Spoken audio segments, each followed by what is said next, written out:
from the WMTV studios, your news authority. NBC15 News at 5 starts now. Now at 5, a gunman who killed 5 people at a Florida airport earlier today has been identified, and authorities are working to discover the motive behind the brutal attack. Plus, there has been an increase in purse thefts at a Madison mall, and police believe they're likely connected. And the family of a missing elderly man is worried about his safety during these bitter cold temperatures. Good evening and welcome to NBC15 News at 5. I'm Meredith Barrick. Thanks for joining us on this Friday night.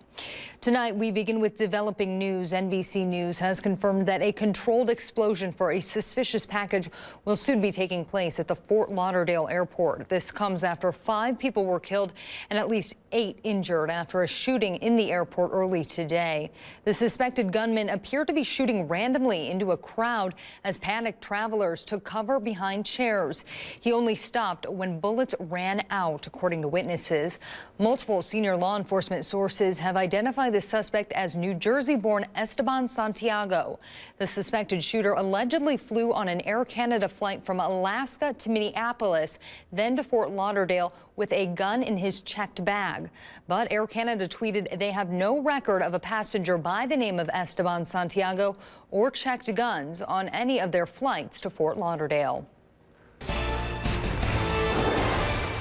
Another chilly day out there as we didn't even get into the double digits for actual temperatures. Wind chills, of course, much colder than that. The only positive, a lot of sunshine, and we should see a lot of sunshine as we push into the upcoming weekend. Of course, that will make it feel a little nicer than it actually is. 2 degrees, that's all we can top out at right now in Madison. It's 3 in Janesville, now below 0 though in Montello, coming in at 1 below and at 0 in Camp Douglas. Winds very light, under 10 miles an hour, closer to 5 in most locations, but enough to bring those wind chills well below 0, even as cold as 13 below in Camp Douglas and Montello. Feels like 8 below in Madison and 11 below down in Monroe. Evening planner shaping up like this over the next couple of hours, going below 0. We'll be there early tomorrow morning, and overall it's going to be a chilly weekend, but a lot of sunshine to speak of. We'll do just that coming up in a few minutes. Meredith?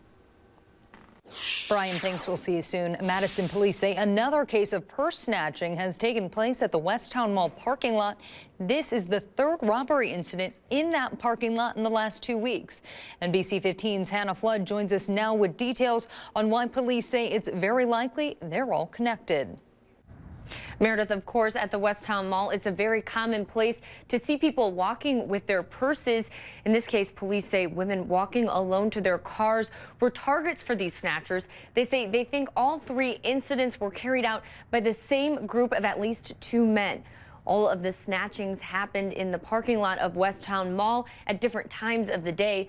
One woman had her purse stolen while she was walking to her car.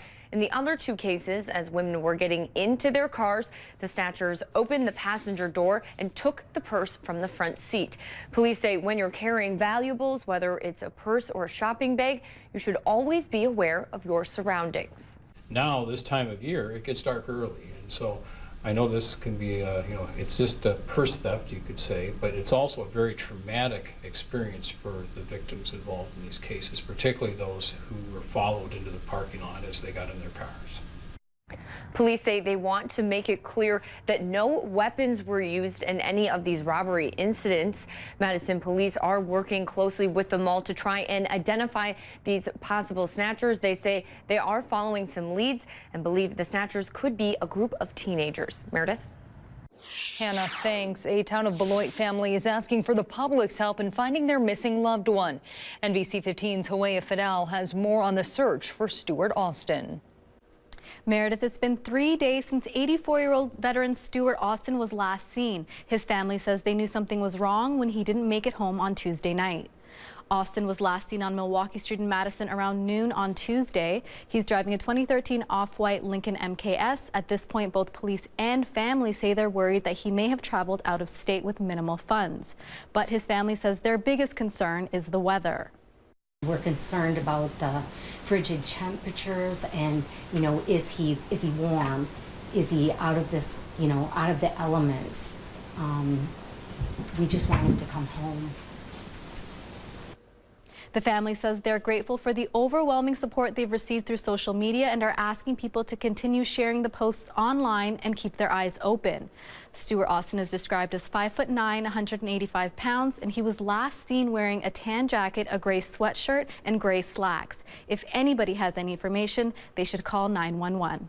Meredith? Halea, thanks. A Madison man was cited for disorderly conduct and several traffic violations, including driving on a pedestrian area where cars are prohibited.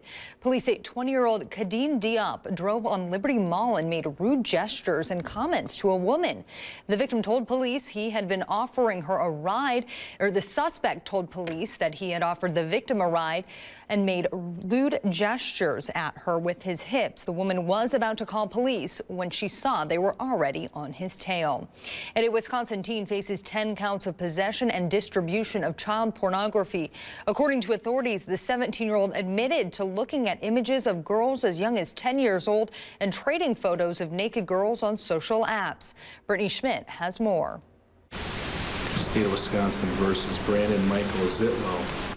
As 17-year-old Brandon Zitlow sat in court Thursday, listening to the serious charges filed against him. The allegations that the defendant was not only viewing child pornography, but also distributing it to others. He was visibly shaken and emotional. So too were his parents, saying they can't believe this is happening and that he is a good kid. Zitlow told investigators, quote, "I didn't think it was illegal for me to have possession of it, since I thought when you were 18 it was illegal." In the criminal complaint, Zitlow says he got the photos and videos because he, quote, "shares and trades with others that he met on Omegle and who he ultimately corresponds with on Kik Messenger." Omegle and Kik are social media apps that allow users to join groups to anonymously exchange messages, photos, and videos. Target 2 Investigates has looked extensively into apps like the one Zitlow used, including Kik, finding they're often used for inappropriate or illegal activity. Back in February, Target 2 asked local investigators what parents can do to limit their child's access to these kinds of apps and what they should be looking for. It should be monitored. If there's a group made, parents should be in that group to monitor what the kids are saying. You should have open access to that mobile device at all times to see. Things can be deleted very easily. Investigators tell us parents should be looking for anyone they don't know and say if you don't recognize the name of the person your child is communicating with, you should delete them and have a conversation with the child.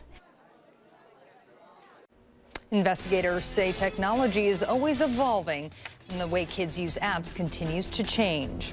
Coming up on NBC15 News at 5, job wages are the highest they have been since 2009.